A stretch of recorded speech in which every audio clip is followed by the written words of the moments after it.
In military matters this morning, the Vietnam War is remembered for many things. Most people think of the anti-war protests that gained national attention, but what is often left out of the history books is that some soldiers were also opposed to the war, calling it unjust and criminal. And then there's the little-known story of the Fort Hood 43. They're a group of black GIs who risked everything and said no to being used as riot control against their own people.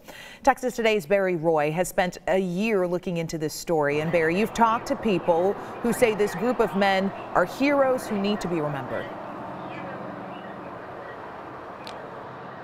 Yeah, the story of the Fort Hood 43 takes place during a time of a lot of civil unrest in this country and in the shadow of the death of Martin Luther King Jr. as well. So in the midst of all this political anger and this anti-war anger that was happening, there was the opportunity for them to be deployed to Chicago to fight against their own Americans. They refused to do that, and they refused to do that even in the face of some abuse.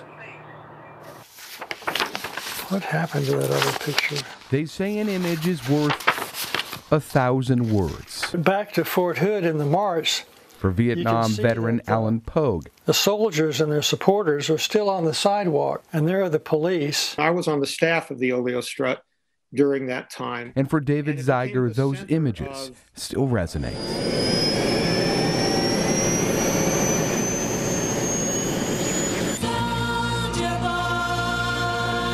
And tell of a history they both say is largely forgotten. You must understand that I like being a Green Beret. Zeiger, who wrote and directed the documentary Sir No Sir, witnessed the growing soldier opposition to the Vietnam War. This was not a war to be proud of. This was not a righteous war. This was a war in which the United States was essentially trying to spread its empire at the cost of the Vietnamese people. While they were offering the Band-Aids of helping to cure a few cases of impetigo, they were bombing the hell out of the villages. Here I am in front of one of these, what we call Huey helicopters. There I am. Pogue deployed to Vietnam both as a chaplain's assistant and as a medic. A lot of the soldiers didn't support this war either. And so it wasn't clear-cut. It wasn't this way or that way. It was there's lots of shades of gray and lots of other opinions that weren't always being accepted. It was obvious that I was going to be court-martialed, and a few days later I got the court-martial notice. And while connected, this isn't a story about what happened in Vietnam. Marvin used the old-fashioned methods of interrogation, force, torture. That was pretty common practice. Or a country spiraling in turmoil and unrest. In the summer of 1968, Army and National Guard troops were sent into American cities as thousands of black people rioted following the assassination of Martin Luther King.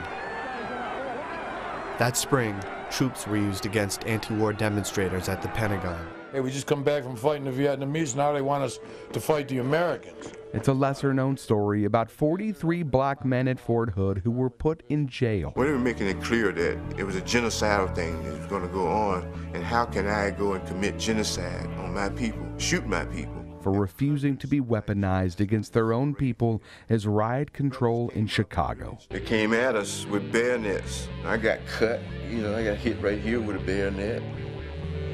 And then every now and then, they open this formation up, and a group of MPs come in and grab a brother and take him back in the back and beat the out of him.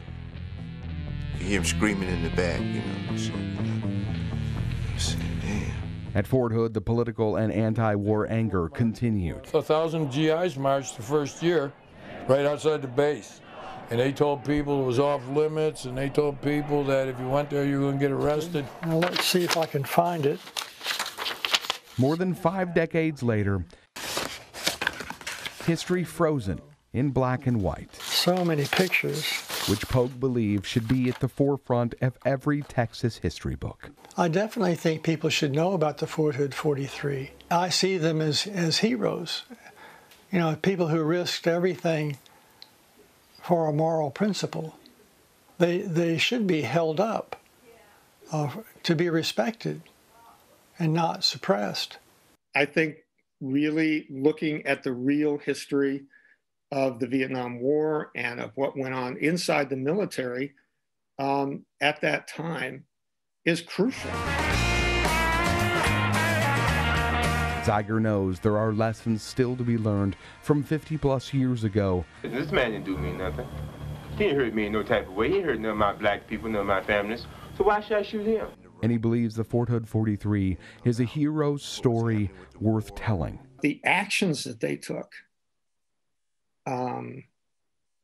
still hold a tremendous amount of pride and sense that they had done the right thing at a time when it was extremely difficult, and in a situation where it was extremely difficult to do the right thing, they did it.